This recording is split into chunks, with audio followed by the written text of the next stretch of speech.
Hello, my name is John, and today we'll be reading A Response to My Conservative Critics About Trump by Dennis Prager on Prager.com, posted June 6, 2017.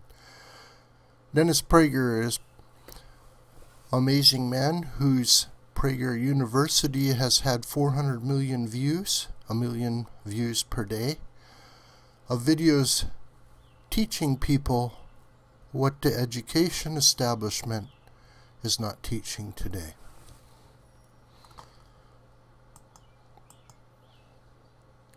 Writers never know when something they write will strike a nerve or, in the common phrase of the internet, go viral.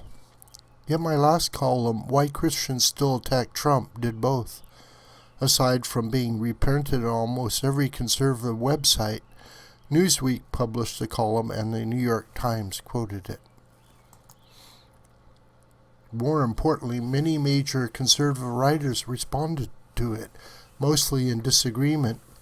It is interesting that the column elicited so much attention. Maybe, like The Man Who Bit the Dog, an articulate case by a mainstream conservative in support of the president is so rare that people felt a need to publish it and respond to it. Whatever the reason, I feel compelled to respond to some of the disagreements. Before doing so, I want to note the respectful tone that permeated virtually every one of the disagreeing columns. We have enough cannibals on the left without conservatives eating each other up. After reading the responses, I feel confident in saying that they confirm my primary thesis. Anti-Trump conservatives do not believe that Americans are fighting what I call the Second Civil War, while pro-Trump conservatives do. Indeed, Jonah Goldberg in the National Review said as much. He denied that we are in the midst of a civil war on two grounds. One is that it is not violent, and the other is that we are fighting a culture war, not a civil war. Whenever I write about the subject, I almost always note that the Second Civil War is not violent. I never thought the word war must always include violence. The word is frequently used in nonviolent contexts: the war against cancer, the war between the sexes, the war against tobacco, the Cold War, and myriad other nonviolent wars.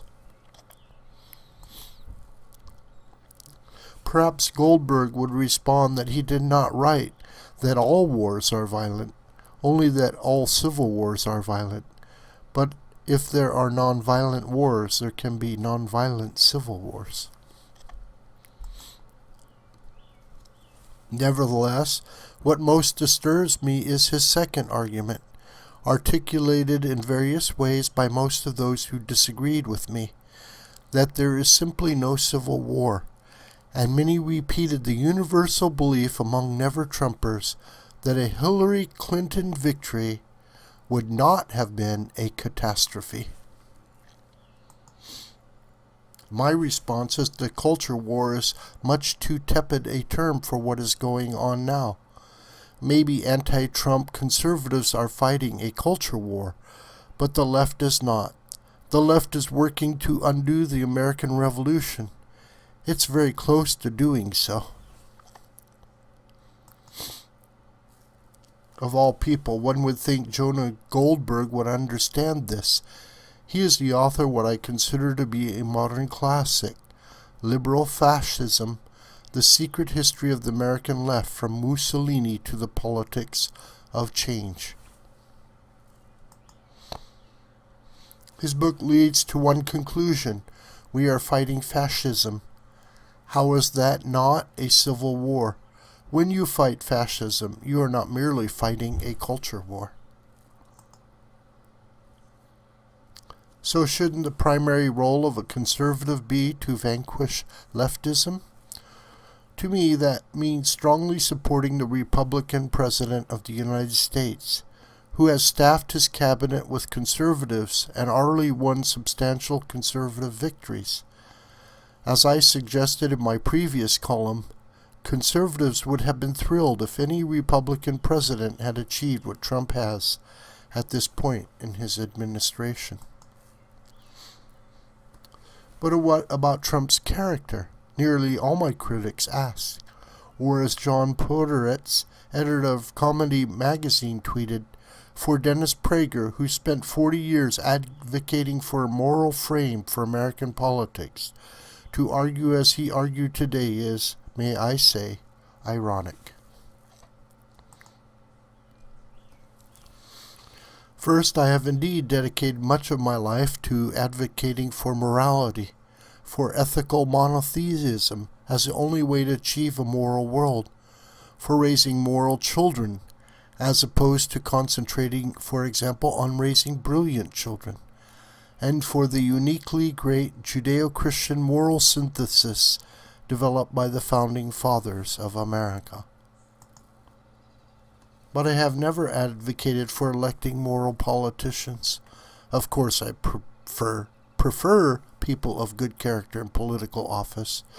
But 30 years ago, I wrote an essay titled Adultery and Politicians, in which I argued that what political leaders do is more important than their character.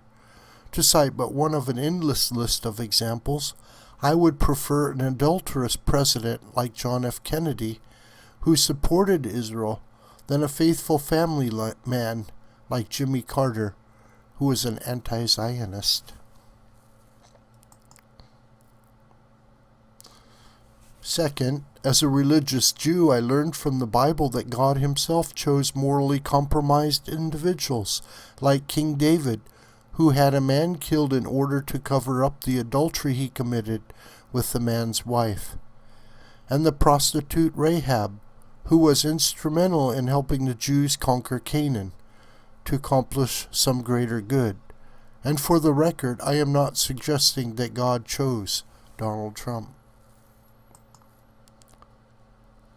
Third, though I listed his moral defects in column after column during the primaries, I believe that Trump is a better man than his critics maintain. I see no evidence, to cite one example, that he is a misogynist. His comment about famous and powerful men being able to do what they want with women was it said in private, and we are fools if we assess people by their private comments. Harry Truman, a great president, frequently used kike in private comments about Jews. B. Not a statement about anything he had actually done. Not misogynistic, and often not true. Fourth, even if he were as morally defective as his critics maintain, my response is this. Trump's character is less morally significant than defeating the left. If the left wins, America loses, and if America loses, evil will engulf the world. This video is a production of the School of the Right Crane. You could reach me through commentary on this video or at my Gmail listed here. Please share this video with family and friends and on social media. May God richly bless you.